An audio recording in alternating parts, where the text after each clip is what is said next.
ಒಂದೇ ದಾಳಿಗೆ ಕುಸಿದ ಇರಾನ್. ತಪ್ಪು ಲೆಕ್ಕಾಚಾರದಿಂದ ದೇಶವೇ ಧ್ವಂಸ. ಕಮರಿ ಹೋಯ್ತು ಖಮೇನಿಗಳ ಕನಸು. ನಮಸ್ಕಾರ ಸ್ನೇಹಿತರೆ. ದಾಳಿ, ಜಸ್ಟ್ ಒಂದೇ ಒಂದು ದಾಳಿ ಮತ್ತು ಆ ದಾಳಿಯ ಬಗ್ಗೆ ಇರಾನ್ ಹಾಕಿದ ಲೆಕ್ಕಾಚಾರ ಈಗ ಇರಾನ್ ಪಾಲಿಗೆ ಕೊನೆ ಮೊಳೆಯಾಗೋ ತರ ಕಾಣ್ತಿದೆ. ಯಾವ ಇರಾನನ್ನ ಮಿಡ್ಲ್ ಈಸ್ಟ್ ನ ಕಿಂಗ್ ಮಾಡ್ತೀನಿ ಅಂತ ಖಮೇನಿಗಳು ಅಬ್ಬರಿಸ್ತಿದ್ರೋ, ಯಾವ ಇರಾನ್ ಅಮೆರಿಕದ ವಿರುದ್ಧ ವಿಭಾಗದಲ್ಲಿ ಶಕ್ತಿಶಾಲಿಯಾಗಿ ನಿಲ್ಲುತ್ತೆ ಅಂತ ಖಮೇನಿಗಳು ಹೇಳ್ತಿದ್ರೋ, ಆ ಎಲ್ಲಾ ಪ್ರಯತ್ನಗಳು ಈಗ ಕಮರಿ ಹೋಗಿದೆ. ಸದ್ಯಕ್ಕಂತೂ ಮೇಲೆ ಏಳದ ರೀತಿ ಇರಾನ್ಗೆ ಪೆಟ್ಟು ಬಿದ್ದಿದೆ. ಹಾಗಿದ್ರೆ ಇಸ್ರೇಲ್ ದಾಳಿಯಲ್ಲಿ ಇರಾನ್ ಕಳ್ಕೊಂಡಿದ್ದೇನೋ? ಈ ಒಂದೇ ಒಂದು ದಾಳಿ ಇರಾನ್ ಪಾಲಿಗೆ, ಅದರಲ್ಲೂ ಖಮೇನಿಗಳ ಪಾಲಿಗೆ ಮರಣ ಶಾಸನವಾಗುತ್ತೆ ಅಂತೇಳ್ತಿರೋದ್ಯಾಕೆ? ಒಂದು ರಾಂಗ್ ಕ್ಯಾಲ್ಕುಲೇಷನ್ ಇರಾನ್ ದಶಕಗಳ ಕನಸನ್ನ ಅಂತ್ಯ ಮಾಡ್ತಿರೋದು ಹೇಗೆ? ಎಲ್ಲವನ್ನು ಈ ವಿಡಿಯೋದಲ್ಲಿ ನೋಡೋಣ. ಕಡೆಯ ತನಕ ಮಿಸ್ ಮಾಡದೆ ನೋಡಿ. ಅಣು ಕೇಂದ್ರಗಳು ಇಲ್ಲ, ನಾಯಕರೂ ಇಲ್ಲ. ಸ್ನೇಹಿತರೆ, ಜೂನ್ 13ನೇ ತಾರೀಕು ಶುಕ್ರವಾರ ಇಸ್ರೇಲ್ ಏಕಾಏಕಿ ದಾಳಿ ಮಾಡ್ತು. ಅಲ್ಲಿ ಭಯಾನಕ ಸ್ಫೋಟಗಳು ಆದ್ವು. ಆರಂಭದಲ್ಲಿ ಇದೊಂದು ಸೀಮಿತ ದಾಳಿ ಆಗತ್ತೆ, ಹಿಂದೆ ಮಾಡಿದ ರೀತಿ ಒಂದು ಸ್ಟ್ರೈಕ್ ಮಾಡಿ ಹೋಗ್ತಾರೆ ಅಂತ ಎಲ್ರೂ ಭಾವಿಸಿದ್ರು. ಆದ್ರೆ ದಾಳಿ ನಡೆದ ನಂತರ ಇಸ್ರೇಲ್ ಬಿಡುಗಡೆ ಮಾಡಿದ ಸಾವಿನ ಪಟ್ಟಿ ಇಡೀ ಜಗತ್ತನ್ನೇ ದಿಗ್ಭ್ರಮೆಗೊಳಿಸಿದೆ. ಜಗತ್ತು ಬಿಡಿ, ಸ್ವತಃ ಇರಾನ್ ಕೂಡ ಊಹೆ ಮಾಡದ ರೀತಿ ಅಲ್ಲಿ ಘಟನೆಗಳಾಗಿವೆ. ಹಾಗ್ ನೋಡಿದ್ರೆ ಇಲ್ಲಿ ಇಸ್ರೇಲ್ ದಾಳಿಗೆ ಇರಾನ್ ಪೂರ್ಣ ಪ್ರಮಾಣದಲ್ಲಿ ತಯಾರಾಗಿರ್ಲಿಲ್ಲ ಅನ್ನೋದನ್ನ ಇರಾನ್ನಲ್ಲಾಗಿರೋ ಹಾನಿಗಳೇ ಹೇಳ್ತಿವೆ. ಅಮೆರಿಕ ಜೊತೆಗೆ ಮಾತುಕತೆ ಆಗಿದ್ದ ಟೈಮಲ್ಲಿ ಇಂಟರ್ನ್ಯಾಷನಲ್ ಮೀಡಿಯಾಗಳು ಇದ್ರ ಬಗ್ಗೆ ಸಾಕಷ್ಟು ರಿಪೋರ್ಟ್ ಮಾಡಿದ್ವು. ಇಸ್ರೇಲ್ ದಾಳಿಗೆ ಸಿದ್ಧತೆ ನಡೆಸ್ತಿದೆ, ಇಸ್ರೇಲ್ ಸಮರಾಭ್ಯಾಸ ಮಾಡ್ತಿದೆ, ಯಾವುದೇ ಕ್ಷಣದಲ್ಲಿ ಅಟ್ಯಾಕ್ ಆಗ್ಬೋದು ಅಂತೆಲ್ಲ ಹೇಳ್ತಿದ್ವು. ಇಷ್ಟಾದ್ರೂ ಇಸ್ರೇಲ್ ದಾಳಿಯನ್ನ ಎದುರಿಸಿ ಅದನ್ನ ತಡೆಗಟ್ಟುವಲ್ಲಿ ಇರಾನ್ ಸಂಪೂರ್ಣ ವಿಫಲವಾಗಿದೆ. ಇರಾನ್ನಲ್ಲಿ ಏರ್ ಡಿಫೆನ್ಸ್ ಇದಾವೋ ಇಲ್ವೋ ಅನ್ನೋ ಚರ್ಚೆ ಬರೋ ರೀತಿ ಇಸ್ರೇಲ್ ಒಳನುಗ್ಗಿ ದಾಳಿ ಮಾಡಿದೆ. ಇರಾನಿನ ಒಳಗೆ ಒಂದು ಡ್ರೋನ್ ಬೇಸ್ ಅನ್ನೇ ನಿರ್ಮಾಣ ಮಾಡಿದ್ರೂ ಇರಾನ್ಗೆ ಗೊತ್ತಾಗಿಲ್ಲ. ಸ್ನೇಹಿತರೆ, ಇಲ್ಲಿ ಇರಾನ್ ದಾಳಿಯಲ್ಲೂ ಇಸ್ರೇಲ್ಗೆ ಹಾನಿಯಾಗಿದ್ಯಲ್ಲ, ಇವರು ಕೂಡ ನಾಶ ಮಾಡಿದ್ದಾರಲ್ಲ ಅಂತ ಅಭಿಪ್ರಾಯ ಹೇಳ್ಬೋದು. ಆದ್ರೆ ಇರಾನ್ನಲ್ಲಿ ಇಸ್ರೇಲ್ ಮಾಡಿರೋ ನಷ್ಟಕ್ಕೂ ಇಸ್ರೇಲ್ನಲ್ಲಿ ಇರಾನ್ ಮಾಡಿರೋ ನಷ್ಟಕ್ಕೂ ದೊಡ್ಡ ಅಂತರ ಇದೆ. ಇಸ್ರೇಲ್ ಒಂದಷ್ಟು ಮಿಲಿಟರಿ ಅಸೆಟ್ಗಳು ಜನರನ್ನ ಕಳ್ಕೊಂಡಿದೆ.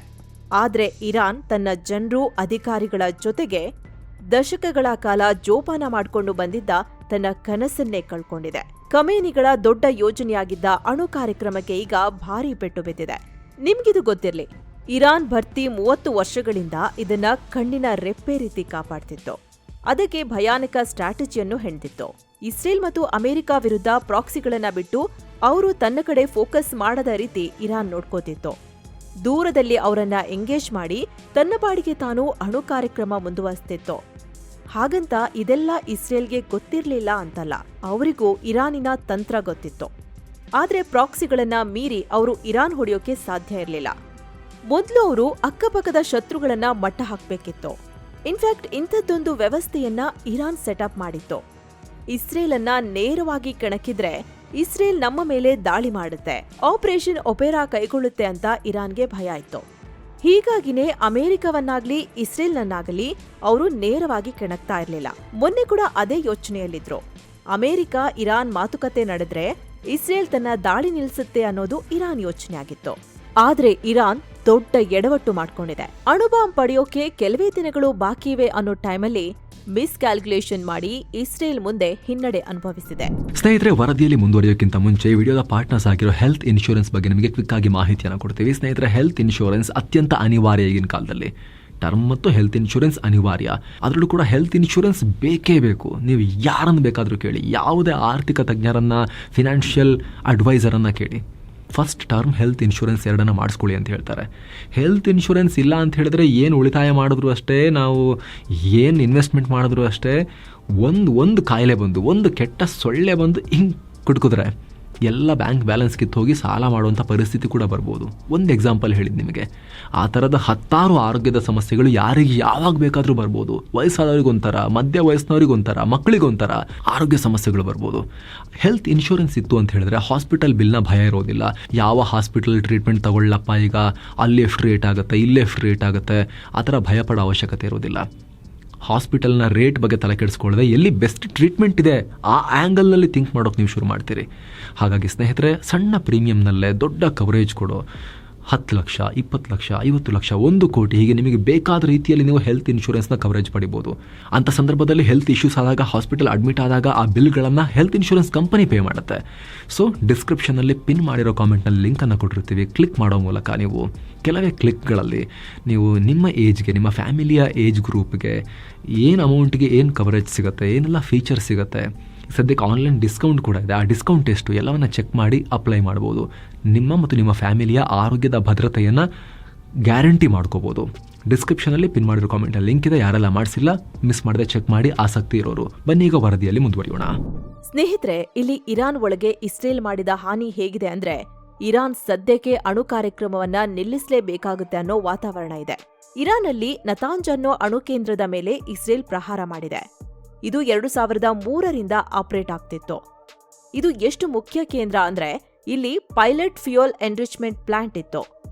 ಅಂದ್ರೆ ಇರಾನ್ ಯುರೇನಿಯಂ ಅನ್ನ ಎನ್ರಿಚ್ ಮಾಡ್ತಿದ್ದಿದ್ದು ಇದೇ ನೆಲೆಯಲ್ಲಿ. ಈಗ ಇಲ್ಲಿನ ಸೆಂಟ್ರಿಫ್ಯೂಸ್ಗಳು, ಬ್ಯಾಕಪ್ ಸಿಸ್ಟಮ್ ಎಲ್ಲಾ ನಾಶವಾಗಿದೆ.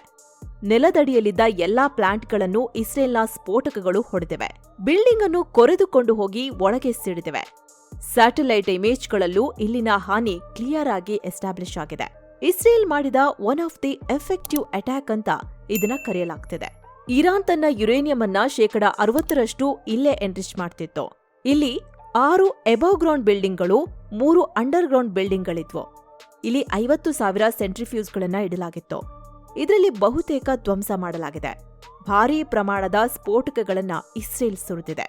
ಜೊತೆಗೆ ಇಸ್ಫಹಾನ್ನಲ್ಲೂ ಇಸ್ರೇಲ್ ದೊಡ್ಡ ಅಟ್ಯಾಕ್ ಮಾಡಿದೆ. 1984ರಿಂದಲೂ ಇಲ್ಲಿ ಚೀನಾ ಸಪೋರ್ಟ್ನಿಂದ ಬೇಸ್ ಇತ್ತು. ಸುಮಾರು 3,000 ಸೈಂಟಿಸ್ಟ್ಗಳು ಇಲ್ಲಿ ಕೆಲಸ ಮಾಡ್ತಿದ್ರು. ಇರಾನ್ 90% ಯುರೇನಿಯಂ ಎನ್ರಿಚ್ ಮಾಡೋಕೆ ಇಲ್ಲೇ ಯೋಜನೆ ಹಾಕೊಂಡಿತ್ತು ಅಂತ ಹೇಳ್ತಾರೆ. ಆದ್ರೆ ಇದ್ರ ಮೇಲೂ ಇಸ್ರೇಲ್ ದಾಳಿ ಮಾಡಿದೆ. ಜೊತೆಗೆ ಫಾರ್ದೋ ಪ್ಲಾಂಟ್ಗೂ ಇಸ್ರೇಲ್ ಹಾನಿ ಮಾಡಿದೆ. ಈ ಫರ್ದೋ ಕೋಮ್ ಬೆಟ್ಟಗಳ ಸಾಲಲ್ಲಿತ್ತು. ಇದನ್ನ ಕಂಡುಹಿಡಿಯೋದು ಕಷ್ಟ ಅಂತ ಹೇಳ್ತಿದ್ರು. ಆದ್ರೆ ಇಲ್ಲಿಗೂ ಇಸ್ರೇಲ್ ಡ್ರೋನ್ಗಳು ಬಿದ್ದಿವೆ. ಸದ್ಯ ಈ ಪ್ರದೇಶದಲ್ಲಿ ಆಗಿರೋ ಹಾನಿ ಬಗ್ಗೆ ಯಾವುದೇ ಖಚಿತ ಮಾಹಿತಿ ಇಲ್ಲ. ಆದ್ರೆ ಇದನ್ನ ಗುರುತಿಸೋದು ಕಷ್ಟ ಅನ್ನೋ ಅಭಿಪ್ರಾಯ ಇತ್ತು. ಇದನ್ನೇ ಹುಡುಕಿ ಇಸ್ರೇಲ್ ಹಾನಿ ಮಾಡೋ ಪ್ರಯತ್ನ ಮಾಡಿದೆ. ಹಾಗೆ ಅರಾಕ್ನಲ್ಲಿ ವಾಟರ್ ರಿಯಾಕ್ಟರ್ ಮೇಲೂ ಇಸ್ರೇಲ್ ದಾಳಿ ಮಾಡಿದೆ. ಒಟ್ಟಾರೆ ಇಸ್ರೇಲಿನ ಈ ದಾಳಿ ಇರಾನಿನ ಅಣು ಕೇಂದ್ರಗಳನ್ನ, ಇಷ್ಟು ದಿನ ಖಮೇನಿಗಳು ಏನನ್ನ ಕಾಪಾಡಿಕೊಂಡು ಬಂದಿದ್ರೋ ಅದನ್ನೇ ಈಗ ಧ್ವಂಸ ಮಾಡಲಾಗಿದೆ. ತುಂಬಾ ಜನರಿಗೆ ಇವು ಹೋದ್ರೆ ಹೊಸದಾಗಿ ಮಾಡ್ಕೋಬಹುದಲ್ಲ ಅನಿಸ್ಬೋದು. ಆದ್ರೆ ಅದು ಅಷ್ಟು ಸುಲಭ ಇಲ್ಲ. ಇದಕ್ಕೆ ದಶಕಗಳೇ ಹಿಡಿತಾವೆ. ಒಂದ್ ವೇಳೆ ಈ ಅಣು ಕಾರ್ಯಕ್ರಮವನ್ನ ಮತ್ತೆ ಅದೇ ಸ್ಪೀಡಲ್ಲಿ ಮಾಡ್ತೀವಿ ಅಂದ್ರೂ ಅಲ್ಲಿ ಅನುಭವ ಇರೋ ವಿಜ್ಞಾನಿಗಳಿಲ್ಲ. ಸ್ನೇಹಿತರೆ, ಮೊನ್ನೆ ಇಸ್ರೇಲ್ ಭರ್ತಿ 9 ನ್ಯೂಕ್ಲಿಯರ್ ಸೈಂಟಿಸ್ಟ್ಗಳನ್ನ ಹತ್ಯೆ ಮಾಡಿದೆ. ಈ ಎಲ್ಲಾ ಸೈಂಟಿಸ್ಟ್ಗಳು ಕೂಡ ಇರಾನ್ನ ಅಣು ಕಾರ್ಯಕ್ರಮದ ದೊಡ್ಡ ಆಸ್ತಿ ಅಂತಿದ್ರು. ಅದರಲ್ಲೂ ಮೊಹಮ್ಮದ್ ಮೆಹದಿ ರಷ್ಯಾದಲ್ಲಿ ಓದಿ ಬಂದಿದ್ದವರು. ಅಣುವಸ್ತ್ರ ತಯಾರಿಕೆಯ ಕ್ರಿಟಿಕಲ್ ಕಾಂಪೊನೆಂಟ್ಗಳ ಬಗ್ಗೆ ಅಗಾಧವಾದ ಜ್ಞಾನ ಇತ್ತು. ಈ ಮುಂಚೆ ಪ್ರಾಜೆಕ್ಟ್ 3/30 ಹೆಸರಿನ ಅಣು ಸಿಡಿತಲೆಯ ಟೆಸ್ಟ್ ಕೂಡ ಮಾಡಿದ್ರು. ಅಮೆರಿಕ ಈತನ ಮೇಲೆ 2020ರಲ್ಲಿ ನಿರ್ಬಂಧ ಕೂಡ ಹೇರಿತ್ತು. ಆ ಮಟ್ಟಿಗೆ ಈತ ಪರಿಣಿತಿ ಇದ್ದ ವ್ಯಕ್ತಿ. ಆತನನ್ನೇ ಇಸ್ರೇಲ್ ಹೊಡೆದಾಕಿದೆ. ಇನ್ನು ಸೈಯದ್ ಬೋರ್ಜಿ, ಈತ ಅಣ್ವಸ್ತ್ರಕ್ಕೆ ಬೇಕಾದ ಮೆಟಲ್ಗಳ ವಿಚಾರದಲ್ಲಿ ಎಕ್ಸ್ಪರ್ಟ್ ಆಗಿದ್ದವರು. ಈತನ ಮೇಲೂ ಅಮೆರಿಕ ನಿರ್ಬಂಧ ಹಾಕಿತ್ತು. ಇರಾನಿನ ಅಣು ಪಿತಾಮಹ ಅನಿಸಿಕೊಂಡಿದ್ದ ಮೊಹಸಿನ್ ಫಕ್ರಿಜಾದೆಯ ಪರಮಾಪ್ತ, ಈತನನ್ನು ಇಸ್ರೇಲ್ ಕೊಂದುಹಾಕಿದೆ. ಜೊತೆಗೆ ಫರಿದೂನ್ ಅಬ್ಬಾಸಿ ಅನ್ನೋ ವಿಜ್ಞಾನಿ ಇರಾನ್ನ ಸೀನಿಯರ್ ಸೈಂಟಿಸ್ಟ್ ಆಗಿದ್ದ ವ್ಯಕ್ತಿ.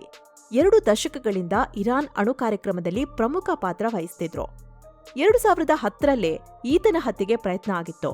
ಈತ ಯುರೇನಿಯಂ ಎನ್ರಿಚ್ಮೆಂಟ್ ಟೆಕ್ನಾಲಜಿಯ ಮಾಸ್ಟರ್ ಆಗಿದ್ದು, ಈತನನ್ನು ಇಸ್ರೇಲ್ ಆಹುತಿ ಪಡೆದಿದೆ. ಇನ್ನು ಅಕ್ಬರ್ ಮೊತಲಿಬೇಜಾದೆ ಕೂಡ ಇಸ್ರೇಲ್ ದಾಳಿಗೆ ಬಲಿಯಾಗಿದ್ದು, ಈತ ಅಣು ಸಿಡಿತಲೆಯ ಡಿವೈಸ್ ತಯಾರಿಸುವಲ್ಲಿ ಪ್ರಮುಖ ಪಾತ್ರ ವಹಿಸಿದ್ರು. ಆದ್ರೆ ಮೊನ್ನೆ ನಡೆದ ದಾಳಿಯಲ್ಲಿ ಈತನನ್ನು ಇಸ್ರೇಲ್ ಹತ್ಯೆ ಮಾಡಿದೆ. ಇನ್ನು ಮನ್ಸೂರ್ ಅಸಾಗರಿ ಅಣು ಕಾರ್ಯಕ್ರಮದ ಪ್ಲಾನಿಂಗ್ ಕಮಿಟಿಯ ಸದಸ್ಯನಾಗಿದ್ರೆ, ಸೈಯದ್ ಅಮೀರ್ ಹುಸೇನ್ ಪರಮಾಣು ಸ್ಫೋಟದ ಕಾರ್ಯವಿಧಾನದಲ್ಲಿ ಜ್ಞಾನ ಇಟ್ಕೊಂಡಿದ್ದ. ಹಾಗೆ ಅಲಿ ಕತ್ರಿಮಿ ಅಣುಬಾಂಬ್ ತಯಾರಿಕೆಯ ಡಿಸೈನ್ನಲ್ಲಿ ಪರಿಣಿತಿ ಇದ್ದ ವಿಜ್ಞಾನಿ. ಇಂಥ ಘಟಾನುಘಟಿಗಳನ್ನೇ ಇಸ್ರೇಲ್ ಹೊಡೆದು ಕೊಂದಿದೆ. ಇದು ಇರಾನಿನ ಪಾಲಿಗೆ, ಇರಾನಿನ ಅಣು ಕಾರ್ಯಕ್ರಮಕ್ಕೆ ಅತಿ ದೊಡ್ಡ ಹೊಡೆತ. ಇರಾನ್ ತಕ್ಷಣಕ್ಕೆ ಯುದ್ಧ ನಿಲ್ಲಿಸಿ ಚೇತರಿಸಿಕೊಂಡ್ರೂ ಈ ಕಾರ್ಯಕ್ರಮಕ್ಕೆ ದೊಡ್ಡ ಪೆಟ್ಟು ಬೀಳುತ್ತೆ. ಒಂದು ಯೋಜನೆಯಲ್ಲಿ ಒಬ್ಬ ವಿಜ್ಞಾನಿಯ ಪಾತ್ರ ಎಷ್ಟು ಮುಖ್ಯ ಅನ್ನೋದು ಆ ದೇಶದ ವಿಜ್ಞಾನ ಕ್ಷೇತ್ರಕ್ಕೆ ಮಾತ್ರ ಗೊತ್ತು. ಅಂಥ ಒಂದು ಪಡೆಯನ್ನೇ ಇಸ್ರೇಲ್ ಹುಡುಕಿ ನಾಮಾವಶೇಷ ಮಾಡಿದೆ. ಇದು ಇರಾನಿನ ಪಾಲಿಗೆ ತುಂಬಲಾರದ ನಷ್ಟ. ಇನ್ನು ಇರಾನ್ನ ಆಡಳಿತ. ಸ್ನೇಹಿತರೆ, ಇಷ್ಟ್ ದಿನ ಇಸ್ರೇಲಿನ ವಿರುದ್ಧ ಇರಾನನ್ನ ಗಟ್ಟಿಯಾಗಿ ನಿಲ್ಲಿಸುವಲ್ಲಿ ಒಂದಷ್ಟು ಜನ ಪ್ರಮುಖ ಪಾತ್ರ ನಿಭಾಯಿಸುತ್ತಿದ್ರು. ಕಳೆದ 15ರಿಂದ 20 ವರ್ಷಗಳಿಂದ ಖಮೇನಿಯ ಪಾಲಿಗೆ ಬ್ರೇನ್ ತರ, ಅವರ ಕೈಕಾಲಿನ ತರ ಕೆಲಸ ಮಾಡ್ತಿದ್ರು. ಆದ್ರೆ ಅಂತಹ ಸೀನಿಯರ್ ನಾಯಕರೆಲ್ಲರನ್ನ ಇಸ್ರೇಲ್ ಇಲ್ಲ ಮಾಡಿದೆ. ದಾಳಿ ಬಗ್ಗೆ ಚೂರು ಎಚ್ಚರ ವಹಿಸಿದ್ರೂ ಇರಾನ್ ಇವರನ್ನ ಬಹುಶಃ ರಕ್ಷಣೆ ಮಾಡ್ಕೋಬೋದಿತ್ತೇನೋ. ಆದ್ರೆ ಇಸ್ರೇಲ್ನ ತಂತ್ರಕ್ಕೆ ಇರಾನ್ ದೊಡ್ಡ ನಷ್ಟ ಮಾಡ್ಕೊಂಡಿದೆ. ಇರಾನ್ ಸೇನೆಯ ಟಾಪ್ ಕಮಾಂಡರ್ಗಳು, ಅವರ ಒಂದಿಡೀ ತಲೆಮಾರೇ ನಾಶವಾಗಿದೆ. ನೀವೀಗ ಒಬ್ಬ ವ್ಯಕ್ತಿಯ ಚಿತ್ರ ನೋಡ್ತಿರ್ಬೋದು. ಈತ ಅಲಿ ಶಮ್ಖಾನಿ ಅಂತ ಕರೆಸಿಕೊಳ್ತಿದ್ದವರು, ಖಮೇನಿಯ ಅಡ್ವೈಸರ್ ಆಗಿದ್ದವರು.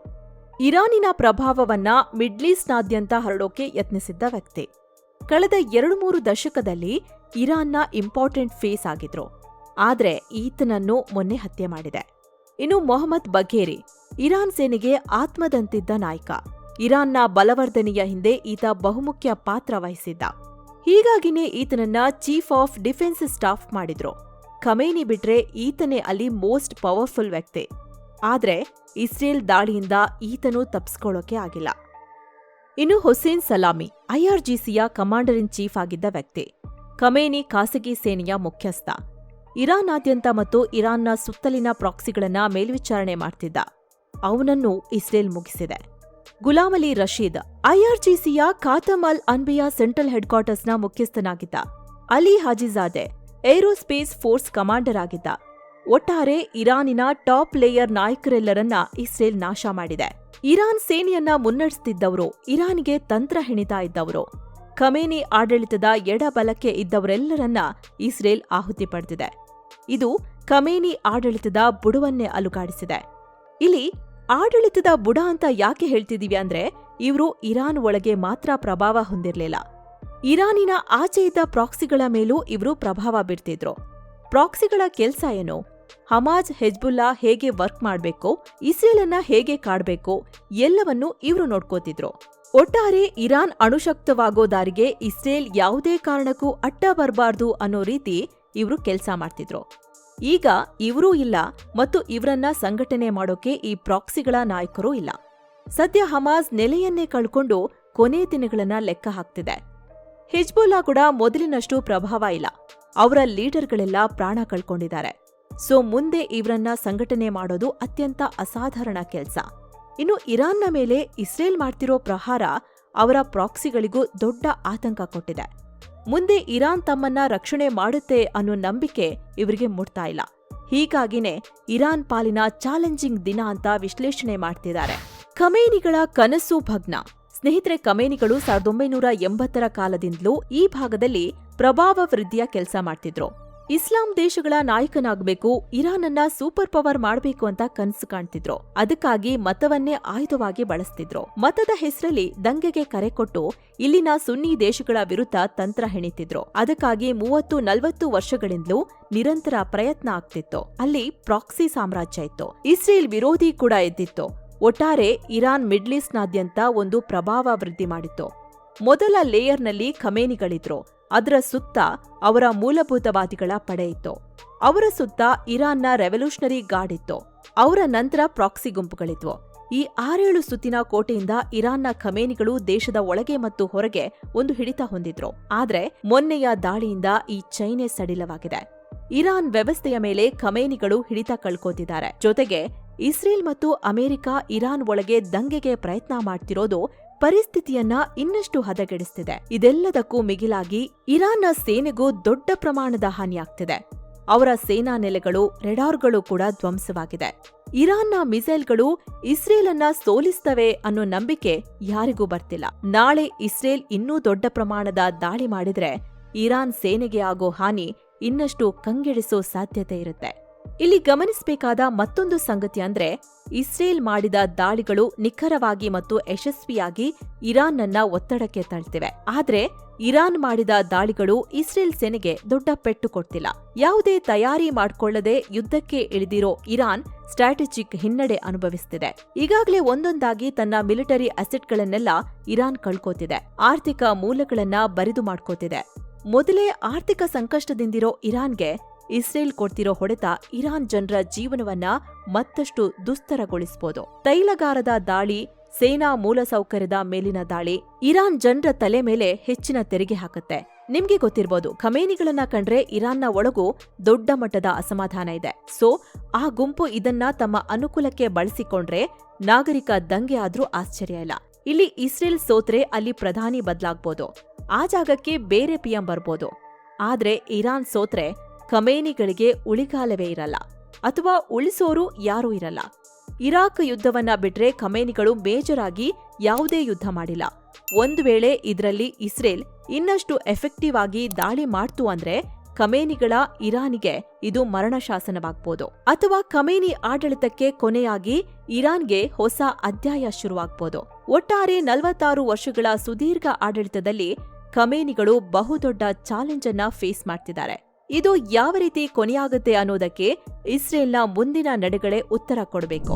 ಜೊತೆಗೆ ಆಗಲೇ ಹೇಳಿದ ಹೆಲ್ತ್ ಇನ್ಶೂರೆನ್ಸ್ ನಲ್ಲಿ ನಿಮಗೆ ಆಸಕ್ತಿ ಇದ್ರೆ ಡಿಸ್ಕ್ರಿಪ್ಷನ್ ಮತ್ತು ಪಿನ್ ಮಾಡಿರೋ ಕಾಮೆಂಟ್ ನಲ್ಲಿ ಕ್ಲಿಕ್ ಮಾಡೋ ಮೂಲಕ ನೀವು ಕೂಡ ಹೆಲ್ತ್ ಇನ್ಶೂರೆನ್ಸ್ ಅನ್ನ ಪರ್ಚೇಸ್ ಮಾಡಬಹುದು. ನಿಮ್ಮ ಫ್ಯಾಮಿಲಿಗೂ ಕೂಡ ಆರೋಗ್ಯದ ರಕ್ಷಣೆಯನ್ನು ಕೊಡಬಹುದು. ನಿಮ್ಮ ಏಜ್ಗೆ, ನಿಮ್ಮ ಫ್ಯಾಮಿಲಿಯಲ್ಲಿ ಯಾರೆಲ್ಲ ಇದ್ದಾರೆ ಅವರ ಏಜ್ಗೆ ನೀವು ಇಂಡಿವಿಜುವಲ್ ಪ್ಲಾನಿಗೆ ಏನು ಖರ್ಚಾಗುತ್ತೆ, ಫ್ಯಾಮಿಲಿ ಪ್ಲಾನಿಗೆ ಏನು ಖರ್ಚಾಗುತ್ತೆ, ಏನು ಪ್ರೀಮಿಯಂ ತಿಂಗಳಿಗೆ ಕಟ್ಟೋಕೆ ಬರುತ್ತೆ, ಎಷ್ಟು ಲಕ್ಷದ ಕವರೇಜ್ ಸಿಗುತ್ತೆ, ಎಲ್ಲವನ್ನು ನೀವು ಡಿಸ್ಕ್ರಿಪ್ಷನಲ್ಲಿ ಪಿನ್ ಮಾಡಿರೋ ಕಾಮೆಂಟ್ ಮೇಲೆ ಕ್ಲಿಕ್ ಮಾಡೋ ಮೂಲಕ ಚೆಕ್ ಮಾಡ್ಬೋದು, ಅಪ್ಲೈ ಕೂಡ ಮಾಡ್ಬೋದು. ಮತ್ತೆ ಭೇಟಿ ಆಗ್ತಿರೋಣ. ನಮಸ್ತೆ.